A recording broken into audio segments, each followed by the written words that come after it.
अस्सलाम वालेकुम नाज़रीन, कल्याण न्यूज़ में भलीकार माया हमीदा अंजुम।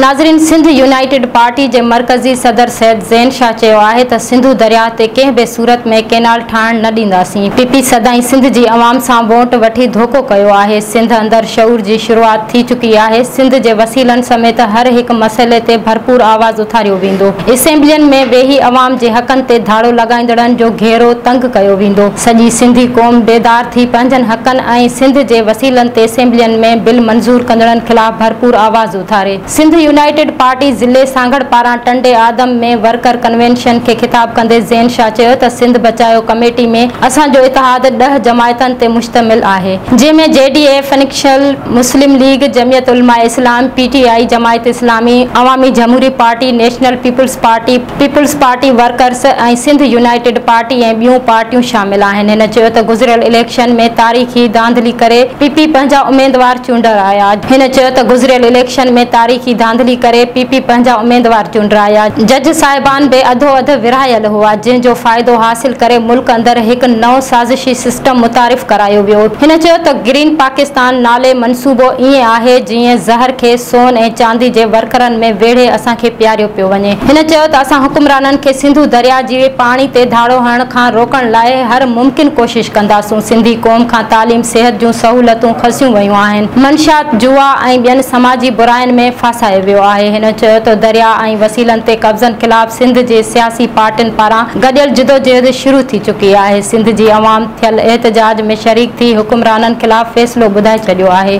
उन मौक़े ते SUP जे मरकज़ी नायब सदर रोशन बुरड़ो, इनाम भट्टी, मुनवर खासकेली, ज़िले सदर कामरेड मोहम्मद खान पंवर, सरवर अबड़ो, संबारा गुल लाखो, बागी मुजाहिद थहीम ऐं ॿियनि पिणु ख़िताब कयो।